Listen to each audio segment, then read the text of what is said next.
जरा सोचिए, क्या होगा अगर कोई इंसान एक ही समय में प्रेमी भी हो, योद्धा भी, ध्यान योगी भी हो और राजनीतिज्ञ भी, गीत गाने वाला भी हो और गीता सुनाने वाला भी।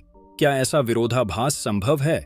और अगर हां, तो क्या वह व्यक्ति कोई साधारण मनुष्य हो सकता है? यही है कृष्ण, एक ऐसा व्यक्तित्व जिसे समझने की कोशिश आज तक अनगिनत संतों, दार्शनिकों और विद्वानों ने की, लेकिन पूरी तरह कोई समझ नहीं पाया। वे खेलते हैं तो बच्चा लगते हैं, प्रेम करते हैं तो अद्वितीय प्रेमी लगते हैं, और जब युद्ध भूमि में खड़े होकर धर्म और जीवन का रहस्य खोलते हैं तो लगता है जैसे स्वयं अस्तित्व बोल रहा हो। ओशो कहते हैं, कृष्ण कोई साधारण देवता नहीं है, वे जीवन की संपूर्णता का प्रतीक हैं। वे हमें यह चुनौती देते हैं कि क्या हम भी जीवन को वैसे ही जी सकते हैं, बिना किसी भय, बिना किसी बंधन और पूरी जागरूकता व आनंद के साथ।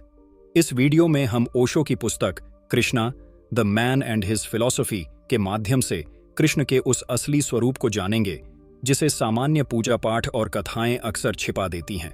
आप जानेंगे क्यों कृष्ण के जीवन को उत्सव कहा जाता है, उन्होंने मृत्यु को भी मुस्कान के साथ क्यों अपनाया, और क्यों उनका अंतिम संदेश आज भी उतना ही जरूरी है जितना हजारों साल पहले था।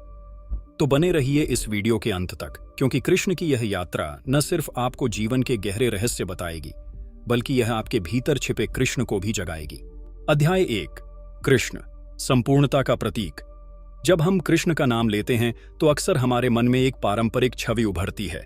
नीली आभा वाला एक बालक, सिर पर मोर पंख लगाए, हाथों में बांसुरी थामे, चारों ओर गोपियों से घिरा हुआ। कभी हम उन्हें गीता के उपदेशक के रूप में देखते हैं तो कभी युद्ध भूमि में खड़े सारथी के रूप में।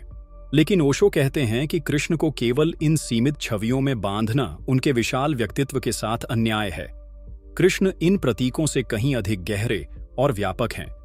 वे केवल एक धार्मिक प्रतीक या कथा पात्र नहीं, बल्कि जीवन की संपूर्णता को जीने वाला एक अद्वितीय मनुष्य है। ओशो के अनुसार कृष्ण का व्यक्तित्व हमें यह सिखाता है कि जीवन को खंडित करके नहीं, बल्कि संपूर्णता में स्वीकार करना चाहिए। सामान्यतः मनुष्य जीवन को दो हिस्सों में बांटता है, आध्यात्मिक और सांसारिक, अच्छा और बुरा, आत्मा और शरीर। लेकिन कृष्ण के लिए जीवन में कोई विभाजन नहीं है।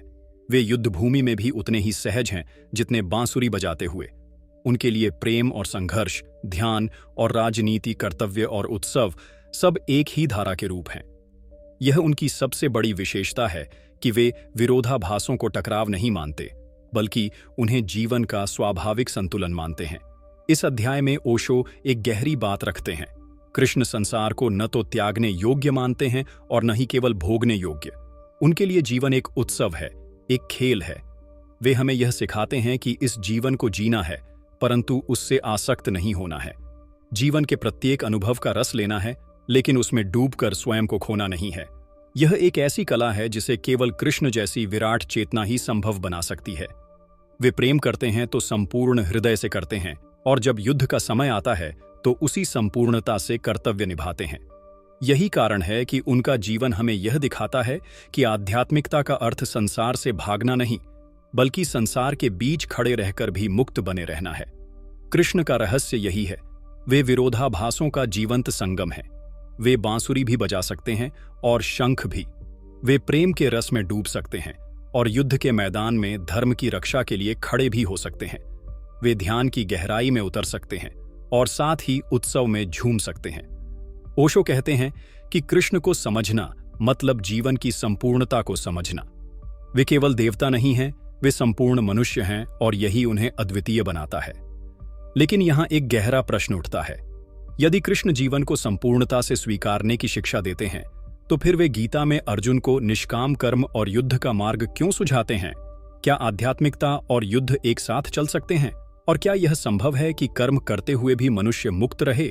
यही जिज्ञासा हमें अगले अध्याय की ओर ले जाती है, जहां ओशो कृष्ण के कर्मयोग और गीता के रहस्यों को विस्तार से समझाते हैं। अध्याय 2, गीता और कर्मयोग का रहस्य। महाभारत के युद्ध भूमि का दृश्य केवल एक ऐतिहासिक प्रसंग नहीं है, बल्कि यह मनुष्य के भीतर के संघर्ष का प्रतीक है।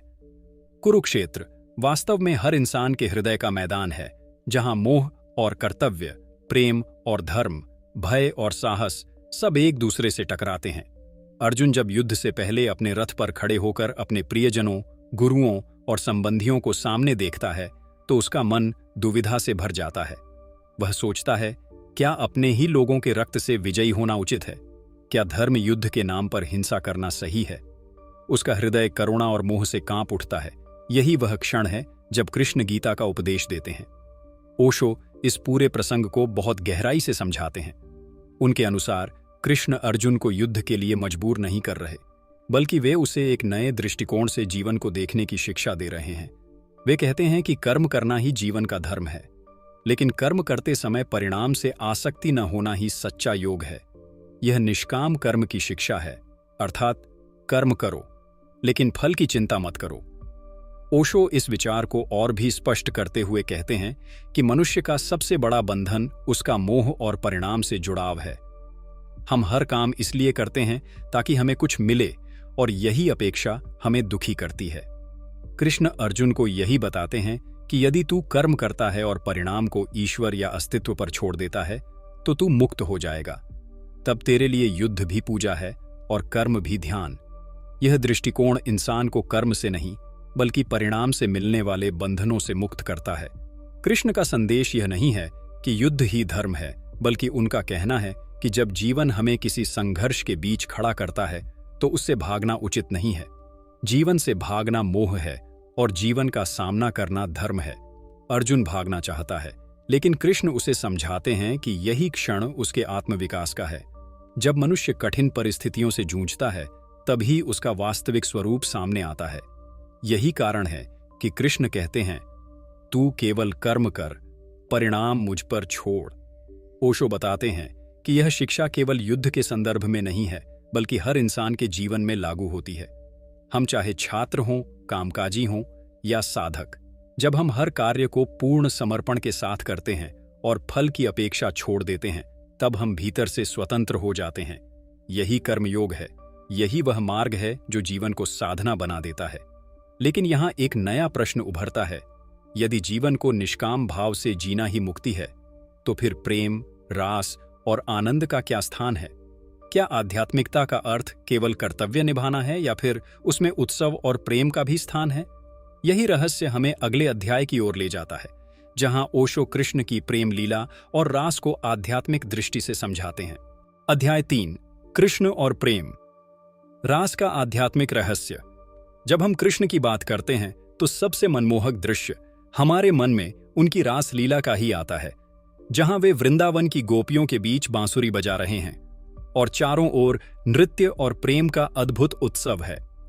सामान्य दृष्टि से देखें तो यह केवल एक रोमांटिक कथा या प्रेम प्रसंग प्रतीत हो सकता है, लेकिन ओशो कहते हैं कि यह समझ बहुत सतही है। रासलीला का अर्थ कहीं अधिक गहरा और आध्यात्मिक है। ओशो बताते हैं कि कृष्ण का प्रेम केवल व्यक्तिगत नहीं है, बल्कि वह सार्वभौमिक प्रेम है। गोपियों के साथ उनका नृत्य यह प्रतीक है कि जब मनुष्य अहंकार से मुक्त होता है तो वह स्वयं अस्तित्व के साथ नृत्य करने लगता है। यह कोई साधारण प्रेम कहानी नहीं, बल्कि उस मिलन का प्रतीक है जहां आत्मा और ब्रह्मांड एक हो जाते हैं। कृष्ण का बांसुरी बजाना दरअसल उस अनाहत नाद का प्रतीक है जिसे सुनकर हर हृदय अपने भीतर के संगीत से जाग उठता है। रासलीला हमें यह सिखाती है कि जीवन का असली स्वरूप खेल और उत्सव है। हम अक्सर जीवन को बोझ समझकर जीते हैं, कर्तव्यों और जिम्मेदारियों में उलझकर। लेकिन कृष्ण हमें याद दिलाते हैं कि जीवन का केंद्र आनंद और प्रेम है। प्रेम यहाँ केवल भावनात्मक या शारीरिक नहीं है, बल्कि वह एक ऐसी स्थिति है जिसमें मनुष्य स्वयं को पूरी तरह खो देता है। रास में प्रत्येक गोपी को लगता है कि कृष्ण केवल उसी के साथ हैं। इसका अर्थ है कि जब प्रेम की गहराई आती है तो दूसरे का अस्तित्व समाप्त हो जाता है और केवल मिलन ही शेष रह जाता है। ओशो कहते हैं कि यदि हम कृष्ण की रास को सही रूप से समझें तो यह हमें ध्यान की एक नई दिशा देता है। ध्यान का अर्थ केवल आंख बंद कर बैठना नहीं है। ध्यान का अर्थ है स्वयं को पूरी तरह से किसी क्षण में खो देना, चाहे वह संगीत हो, नृत्य हो, प्रेम हो या प्रकृति। जब हम पूरी तरह वर्तमान में डूब जाते हैं तब वही रास है, वही ध्यान है। कृष्ण का संदेश है कि आध्यात्मिकता को गंभीरता और कठोरता से मत जियो, उसे आनंद और खेल की तरह जीना सीखो। यहाँ एक और गहरा रहस्य है। ओशो बताते हैं कि कृष्ण का प्रेम केवल गोपियों तक सीमित नहीं है, यह प्रेम पूरे अस्तित्व तक फैला हुआ है। उनकी बांसुरी की धुन पेड़ पौधों तक, पशु पक्षियों तक, यहां तक कि हवा और आकाश तक पहुंचती है। यह प्रेम किसी विशेष के लिए नहीं, बल्कि संपूर्ण सृष्टि के लिए है। यही कारण है कि कृष्ण का प्रेम शाश्वत है, व्यक्तिगत नहीं। लेकिन यहाँ एक प्रश्न हमारे सामने आता है, क्या प्रेम और उत्सव ही जीवन का अंतिम लक्ष्य है? क्या केवल आनंद में डूबकर मनुष्य मुक्ति पा सकता है, या फिर जब जीवन हमें कठोर संघर्ष और जिम्मेदारियों के बीच खड़ा कर दे, तब भी इस आनंद की भावना कायम रह सकती है? यही सवाल हमें अगले अध्याय की ओर ले जाता है, जहां ओशो कृष्ण और युद्ध के रहस्य को गहराई से समझाते हैं। अध्याय 4, कृष्ण और युद्ध। धर्म का संघर्ष। महाभारत का युद्ध केवल एक ऐतिहासिक घटना नहीं है, बल्कि यह मनुष्य के भीतर होने वाले संघर्ष का प्रतीक है। कुरुक्षेत्र की भूमि दरअसल हर इंसान का हृदय है, जहां मोह और कर्तव्य, करुणा और न्याय, भय और साहस आमने सामने खड़े रहते हैं। जब अर्जुन अपने संबंधियों, भाइयों और गुरुओं को युद्ध भूमि में देखता है, तो उसका हृदय दया से भर जाता है। वह अपने धनुष को नीचे रख देता है और कहता है, मैं अपने प्रियजनों के रक्त से भरी हुई विजय नहीं चाहता। यह करुणा मानवीय है, लेकिन कृष्ण इसे मोह की जड़ मानते हैं। ओशो समझाते हैं कि कृष्ण का संदेश हिंसा का समर्थन नहीं है। वे युद्ध को इसलिए स्वीकार करते हैं क्योंकि कभी कभी जीवन में संघर्ष से भागना धर्म का अपमान होता है। जब अन्याय बढ़ जाता है, जब अधर्म समाज को निगलने लगता है, तब शांति बनाए रखना ही सबसे बड़ी हिंसा बन जाती है। ऐसे समय पर संघर्ष करना धर्म है। कृष्ण अर्जुन को यही समझाते हैं कि उसका कर्तव्य केवल अपने संबंधियों के प्रति नहीं, बल्कि संपूर्ण समाज और धर्म के प्रति है। यहाँ कृष्ण का दृष्टिकोण अद्वितीय है। वे युद्ध को केवल खून खराबे की दृष्टि से नहीं देखते, बल्कि उसे धर्म और न्याय की रक्षा का माध्यम मानते हैं। वे अर्जुन से कहते हैं कि यदि तू केवल मोहवश अपने कर्तव्य से पीछे हटेगा, तो यह अधर्म की विजय होगी, और धर्म की रक्षा के लिए युद्ध भी पवित्र हो सकता है। यही कारण है कि गीता में कृष्ण युद्ध को कर्म योग का हिस्सा बना देते हैं, एक ऐसा कार्य जिसे निष्काम भाव से किया जाना चाहिए। ओशो इस शिक्षा को हमारे जीवन से जोड़ते हैं। वे कहते हैं कि हर व्यक्ति को कभी न कभी अपने जीवन में ऐसे निर्णय लेने पड़ते हैं जहां करुणा और कर्तव्य टकराते हैं। कभी कभी हमें कठोर बनकर सत्य और न्याय की रक्षा करनी पड़ती है। यही आंतरिक युद्ध है, और यदि हम इससे भागते हैं तो हम अधूरा जीवन जीते हैं। कृष्ण हमें सिखाते हैं कि धर्म केवल कोमलता और करुणा से नहीं चलता। कभी कभी दृढ़ता और संघर्ष भी उतने ही आवश्यक होते हैं। कृष्ण का युद्ध का संदेश हमें यह याद दिलाता है कि जीवन विरोधाभासों से भरा हुआ है। वही व्यक्ति जो बांसुरी बजाकर प्रेम और आनंद का उत्सव रचता है, वही व्यक्ति युद्ध भूमि में खड़े होकर अर्जुन को धर्म युद्ध के लिए प्रेरित भी करता है। यह विरोधाभास नहीं, बल्कि जीवन की पूर्णता है। जीवन कभी केवल शांति नहीं है और कभी केवल संघर्ष भी नहीं है। यह दोनों का संगम है, और जब हम इन दोनों को स्वीकार कर लेते हैं, तभी हम सच में जीवन को समझ पाते हैं। लेकिन यहाँ एक गहरा प्रश्न हमारे सामने खड़ा होता है। यदि जीवन युद्ध और कर्तव्य का भी नाम है, तो फिर शांति और ध्यान का स्थान कहाँ है? क्या मनुष्य युद्ध और संघर्ष के बीच भी आंतरिक शांति पा सकता है? और क्या यही कृष्ण का असली रहस्य है, संगीत और संघर्ष के बीच संतुलन? यही प्रश्न हमें अगले अध्याय की ओर ले जाता है, जहां ओशो कृष्ण को संतुलन और समग्रता के प्रतीक के रूप में प्रस्तुत करते हैं। अध्याय 5, कृष्ण, संतुलन और समग्रता का प्रतीक। कृष्ण का व्यक्तित्व जितना रहस्यमय है, उतना ही संतुलित भी है। हम अक्सर आध्यात्मिक व्यक्तियों को एक ही छवि में बांधते हैं। कोई त्यागी सन्यासी है, कोई ध्यानमग्न योगी है, कोई प्रेममय भक्त है और कोई वीर योद्धा। लेकिन कृष्ण इन सभी छवियों को तोड़ते हैं। वे किसी एक छोर पर नहीं खड़े, बल्कि जीवन के हर छोर को सहजता से अपने भीतर समेटे हुए हैं। यही कारण है कि ओशो उन्हें समग्रता का प्रतीक कहते हैं। कृष्ण का संतुलन अद्वितीय है। वे युद्ध भूमि में खड़े होकर भी मुस्कुराते हैं और उसी मुस्कान के साथ बांसुरी भी बजाते हैं। वे गहरी राजनीति में भी उतर सकते हैं और फिर प्रेम की मधुर रास में भी झूम सकते हैं। वे तपस्वी भी हैं और रसिक भी। यह विरोधाभास नहीं, बल्कि जीवन के प्रति उनकी स्वीकृति है। वे जीवन के किसी भी पक्ष को अस्वीकार नहीं करते। उनका संदेश है, जीवन का हर अनुभव ईश्वर की लीला है और उसे पूरी गहराई से जीना ही आध्यात्मिकता है। ओशो बताते हैं कि संतुलन का अर्थ तटस्थता नहीं है। संतुलन का अर्थ है कि जीवन के हर अनुभव को पूर्णता से जियो, लेकिन उससे बंधो मत। उदाहरण के लिए, प्रेम करो, लेकिन प्रेम में डूबकर अपने अस्तित्व को मत खो दो। युद्ध करो, लेकिन युद्ध में हिंसा का विष अपने भीतर मत भर लो। राजनीति करो, लेकिन सत्ता के मोह में मत फंसो। ध्यान करो, लेकिन ध्यान को कठोर अनुशासन का बोझ मत बना लो। यही कृष्ण का संतुलन है, हर जगह होना, पर किसी में फंसे बिना। कृष्ण के इसी संतुलन को देखकर ओशो कहते हैं कि वे किसी भी युग के लिए आदर्श मनुष्य हैं। आज का इंसान जो तनाव, असंतुलन और टकराव में जी रहा है, उसके लिए कृष्ण का यह संदेश बहुत प्रासंगिक है। वे हमें सिखाते हैं कि हमें जीवन को एक ही दिशा से नहीं देखना चाहिए। केवल ध्यान में बैठना ही आध्यात्मिकता नहीं है, केवल प्रेम करना ही पूर्णता नहीं है, केवल संघर्ष करना ही कर्तव्य नहीं है, बल्कि जीवन का सत्य तब प्रकट होता है जब हम इन सबको एक साथ संतुलित कर पाते हैं। कृष्ण हमें यह भी सिखाते हैं कि जीवन कोई गंभीर साधना नहीं है। जीवन एक उत्सव है, एक खेल है। संतुलन का अर्थ है कि हम गंभीरता और हल्केपन, तपस्या और आनंद सबको एक साथ जी सकें। यही कारण है कि वे जीवन को मुस्कुराहट और नृत्य के साथ जीते हैं। ओशो कहते हैं कि यदि आप कृष्ण को समझना चाहते हैं तो उनके इस सहज संतुलन को समझो, वही उनकी सबसे बड़ी शिक्षा है। लेकिन यहाँ एक प्रश्न हमारे सामने आता है, क्या यह संभव है कि हम हर परिस्थिति में यह संतुलन बनाए रख सकें? क्या हम जीवन के सुख दुख, प्रेम घृणा, जीत हार के बीच भी उतने ही सहज रह सकते हैं जितने कृष्ण थे? और क्या यही वह रहस्य है जो हमें आत्मज्ञान और मुक्ति की ओर ले जाता है? यही सवाल हमें अगले अध्याय की ओर ले जाता है, जहां ओशो कृष्ण की आध्यात्मिकता और मुक्ति के दर्शन को उजागर करते हैं। अध्याय 6, कृष्ण, आध्यात्मिकता और मुक्ति का मार्ग। कृष्ण के जीवन का सबसे गहरा संदेश उनकी आध्यात्मिकता में छिपा है, लेकिन उनकी आध्यात्मिकता साधारण सन्यासियों जैसी नहीं है। अधिकांश संत हमें कहते हैं, संसार का त्याग करो, इंद्रियों से दूर हो जाओ, संबंधों से कट जाओ, तभी मोक्ष मिलेगा। लेकिन कृष्ण इसके ठीक विपरीत खड़े हैं। वे कहते हैं कि मुक्ति पाने के लिए जीवन को त्यागने की आवश्यकता नहीं, बल्कि उसे पूरी तरह जीने की आवश्यकता है। ओशो इसी सत्य को स्पष्ट करते हुए कहते हैं कि कृष्ण की आध्यात्मिकता सकारात्मक स्वीकृति की आध्यात्मिकता है। कृष्ण के लिए आत्मज्ञान का अर्थ है जीवन के हर अनुभव में गहराई से उतरना और फिर भी उससे बंधे न रहना। वे प्रेम करते हैं, लेकिन प्रेम में खोते नहीं। वे युद्ध करते हैं, लेकिन हिंसा के बंधन में नहीं बंधते। वे राजनीति में उतरते हैं, लेकिन सत्ता के मोह में नहीं डूबते।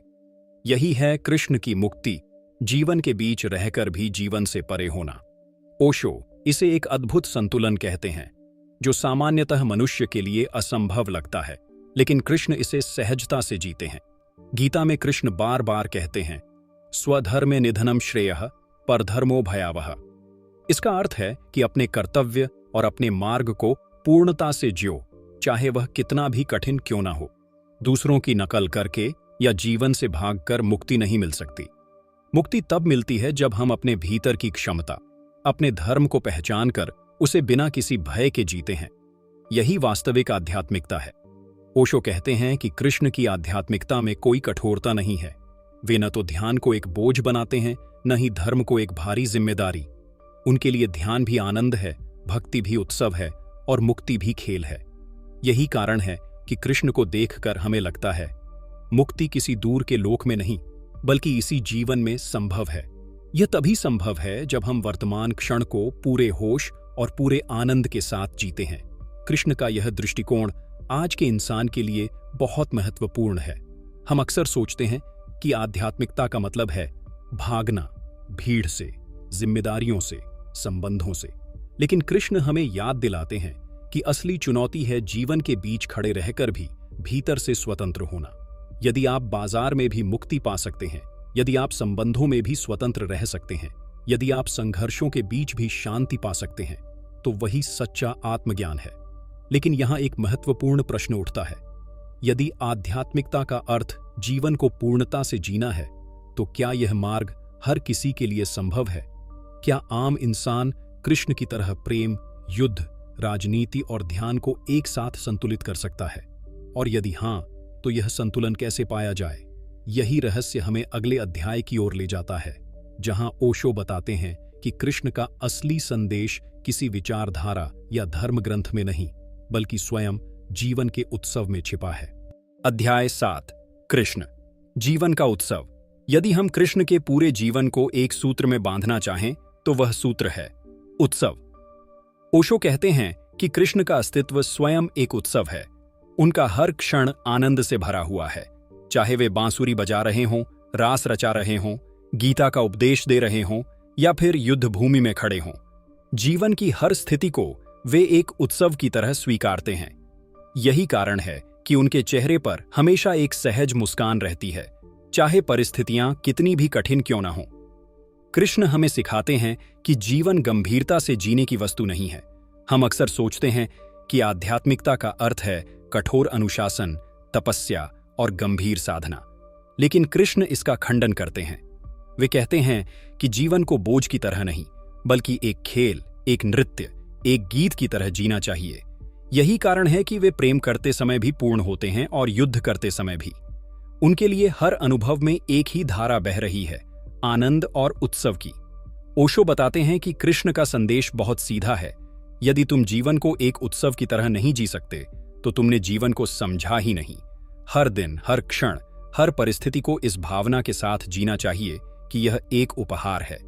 जब हम दुख में भी उत्सव का भाव पा लेते हैं, जब हम संघर्ष में भी मुस्कुराना सीख जाते हैं, तब हम सच में कृष्ण को अपने भीतर जीना शुरू कर देते हैं।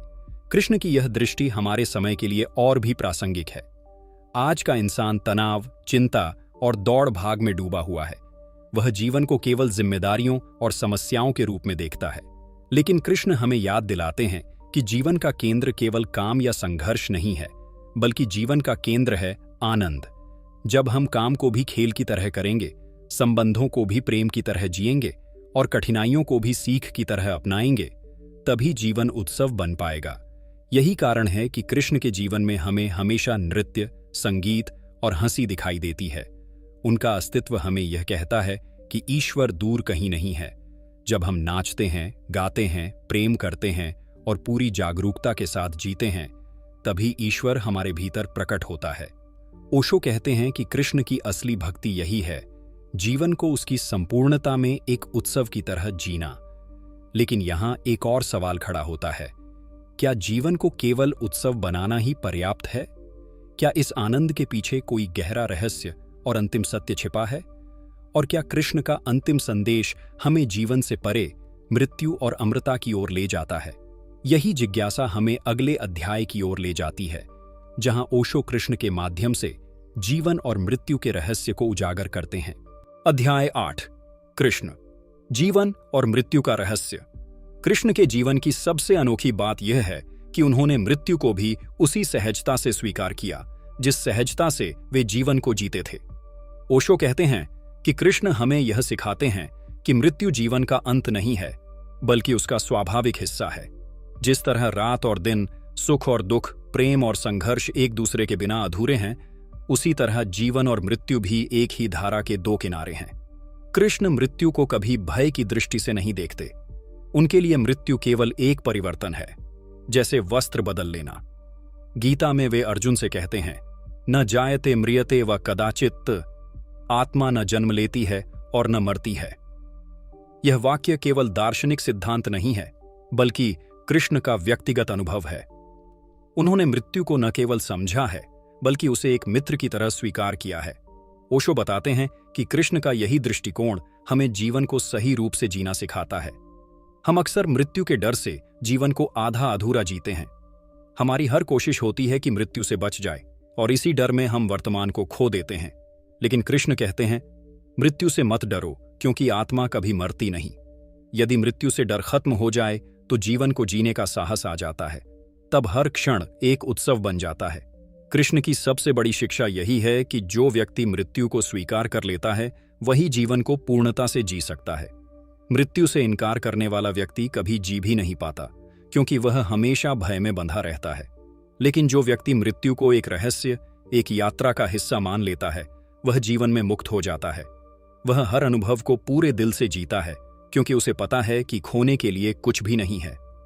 कृष्ण स्वयं इस सत्य का जीता जागता उदाहरण है।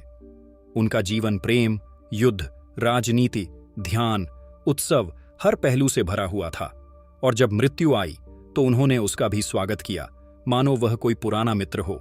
यही कारण है कि कृष्ण का जीवन और मृत्यु दोनों ही हमारे लिए एक गहरी शिक्षा हैं। ओशो कहते हैं कि यदि हम कृष्ण को सच में समझना चाहते हैं तो हमें मृत्यु के डर से मुक्त होना होगा। तभी हम जीवन के हर क्षण को उसी मुस्कान और सहजता से जी पाएंगे जैसे कृष्ण ने जिया। लेकिन यहाँ आखिरी सवाल उठता है, क्या हम अपने भीतर के कृष्ण को जगा सकते हैं? क्या हम जीवन, प्रेम, संघर्ष, उत्सव और मृत्यु इन सबको वैसे ही स्वीकार सकते हैं जैसे कृष्ण ने किया?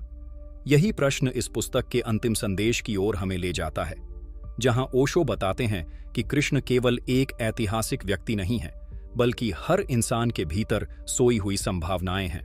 अध्याय 9, कृष्ण का अंतिम संदेश। कृष्ण के जीवन को यदि एक वाक्य में समझना हो तो ओशो कहते हैं, कृष्ण केवल एक व्यक्ति नहीं है, वे जीवन की संपूर्णता का प्रतीक हैं। उनका अस्तित्व हमें यह सिखाता है कि जीवन का कोई भी पहलू अधूरा नहीं है। प्रेम हो या युद्ध, ध्यान हो या राजनीति, संगीत हो या मौन, सब कुछ जीवन के ही रंग हैं। और जो व्यक्ति इन सब रंगों को स्वीकार कर लेता है, वही कृष्णत्व को पा लेता है।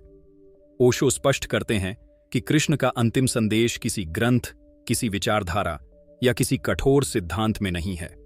उनका संदेश तो जीवन को जीने के ढंग में है।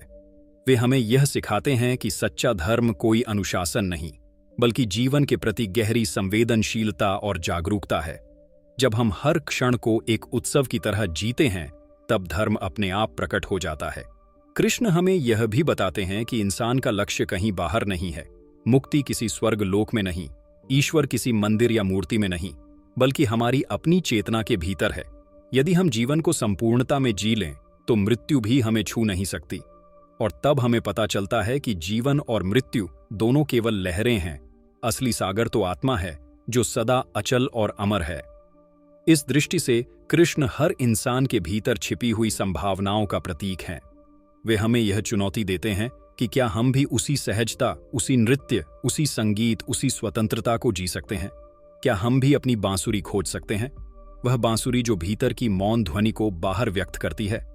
ओशो कहते हैं कि यदि हम कृष्ण के जीवन को समझ लें तो हमें धर्म की आवश्यकता नहीं, ग्रंथों की आवश्यकता नहीं, किसी गुरु या संस्था की आवश्यकता नहीं। कृष्ण स्वयं हमारे भीतर एक मार्गदर्शक बन जाते हैं। वे हमें सिखाते हैं कि जीवन को मत टालो, मत दबाओ, मत भागो, बल्कि उसे पूरी तरह जी लो। यही कृष्ण का अंतिम संदेश है। जीवन एक खेल है, उसे खेल की तरह जियो। जीवन एक गीत है, उसे गीत की तरह गाओ। जीवन एक नृत्य है, उसे नृत्य की तरह नाचो। और जब तुम ऐसा कर सकोगे, तब तुम भी कृष्णत्व को पा जाओगे। इस प्रकार कृष्ण केवल द्वारका के नहीं, वे हर युग और हर इंसान के हैं। वे हम सबके भीतर हैं, बस हमें उन्हें पहचानना है, जगाना है और जीना है। तो दोस्तों, यही था ओशो की दृष्टि से कृष्ण का अद्वितीय जीवन और उनका दर्शन। कृष्ण हमें सिखाते हैं कि जीवन से भागना नहीं है, बल्कि उसे पूर्णता से जीना है। प्रेम में डूबो, लेकिन उसमें खो मत। युद्ध करो, लेकिन हिंसा के बंधन में मत बंधो। उत्सव मनाओ, लेकिन जागरूक रहकर। और जब तुम ऐसा कर सकोगे, तब तुम्हारे भीतर भी कृष्ण का जन्म होगा। अब सवाल यह है, क्या आप अपने जीवन को उसी सहजता और आनंद से जीने के लिए तैयार हैं जैसे कृष्ण ने जिया?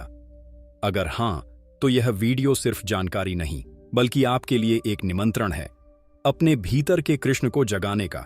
दोस्तों, अगर आपको यह वीडियो अच्छा लगा तो इसे लाइक कीजिए, अपने दोस्तों के साथ शेयर कीजिए और चैनल को सब्सक्राइब करना मत भूलिए, क्योंकि आगे हम ऐसे ही और गहरे और जीवन परिवर्तनकारी विचारों पर चर्चा करेंगे, जो आपके सोचने और जीने के अंदाज को हमेशा के लिए बदल सकते हैं।